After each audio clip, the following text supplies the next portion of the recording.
کۆتا نقطەش کە باس بکەم لە دەرزیەکان بریتە لە پلازمای خوێن کە ئەوە چەندین ساڵە و خواستەی یەکجار زۆری لەسرە دەتوانم بڵێم بە دەرەجەیەک ئەو بە دەرەجە 2 بۆتۆکس یعنی کە ئەوی لە عیادە ئەمن دەبینم.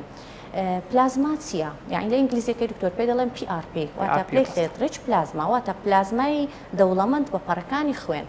ئەمە لە بۆ ئاسانکردنی تێگەشتنەکە خینی لەشی مرۆڤ لە پێکاتەکانی ئەمە خەپلەکانی سوور و سپی و پەڕەکانی خوێنمان هەیە. ئەمە خوێن لە نەخۆشەکە وەردەگرین دەیکەینە ئامێری تایبەتی سنتریفیوجەوە پەڕەکانی لێ وەردەگرین. اینجا لە ڕێگەی ئەو پەڕانەوە لە ڕێگەی دەرزیەوە دەیکەینە پێستی چارەخواست. ئەو پلازمایە لە هەر شوێنێک لە پێست بکرێن وا دەکات خانەکان خۆیان تازە بکەنەوە.